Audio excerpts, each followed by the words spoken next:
Hello दोस्तों, मेरा नाम है कृष्णा मिश्रा। आइए हम जानते हैं 23 अप्रैल को विश्व पुस्तक एवं कॉपीराइट दिवस मनाया जाता है।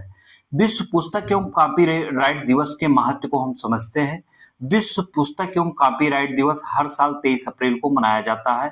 इसका मुख्य उद्देश्य पढ़ने की आदत को बढ़ावा देना, प्रकाशन को प्रोत्साहित करना और कॉपीराइट के माध्यमों से लेखकों के अधिकारों की रक्षा करना है। यूनेस्को द्वारा रबात यानी कि मोरक्को की राजधानी क्या है? रबात। रबात को वर्ष 2026 के लिए विश्व पुस्तक की राजधानी चुना गया है। अगर आपके पेपर में पूछा जाता है विश्व पुस्तक 2026 की राजधानी किसे चुना गया है, तो रबात मोरक्को की राजधानी को चुना गया है।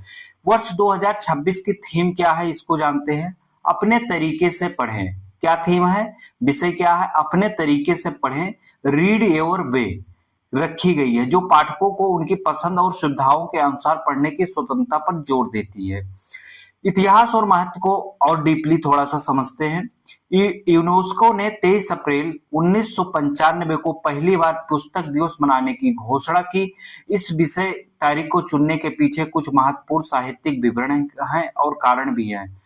विलियम शेक्सपियर, इसी दिन महान लेखक शेक्सपियर का जन्म और निधन दोनों हुआ था। देखिए कितने महान थे विलियम शेक्सपियर कि उनका जन्म भी 23 अप्रैल को हुआ था और उनके देहांत भी, मृत्यु भी उनकी 23 अप्रैल को हुई थी। तो वो विश्व के सबसे महान, ठीक है, महान लेखकों में से एक है। तो उन्हीं के यादों में, उन्हीं के दिवस, जन्म दिवस पर, उनके या मृत्यु दिवस पर यह दिवस 23 अप्रैल को विश्व पुस्तक एवं कॉपीराइट दिवस मनाने का निर्णय लिया गया। मुगेल डी सार्वेंट, डॉन बिक्सोट के प्रसिद्ध लेखक के निधन भी इसी तारीख के आसपास हुई थी। कैटलोनिया स्पेन की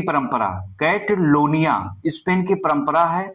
यह 23 अप्रैल से सेंट जॉर्ज डे मनाया जाता है, जहां लोग एक दूसरे को गुलाब और किताब उपहार में देते हैं। तो इस प्रकार हम भी कहेंगे कि आजकल जो रील देखने की आदत आप सभी लोगों ने डाल ली है, शॉर्ट ट्रिक से पढ़ने की आदत डाल ली है, फोन से पढ़ने की आदत डाल ली है, तो ये आदत आप डाल रहे हैं तो ये आपको बहुत नुकसान देगी। क्योंकि आप पुस्तक पढ़ेंगे शॉर्टकट, कोई शिक्षा का कोई शॉर्टकट माध्यम नहीं होता। अगर आप नॉलेज लेना चाहते हैं, देखो कंपटीशन क्वालिफाई करके आप एक नौकरी प्राप्त कर सकते हैं, लेकिन नॉलेज नहीं प्राप्त कर सकते हैं।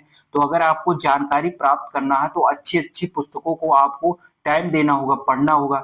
जितने पहले विचारक हुए, महान व्यक्ति हुए, वो कैसे महान हुए, आपने कभी सोचा? बैठ के सोच रहे, क्योंकि वो पुस्तक पढ़ते थे।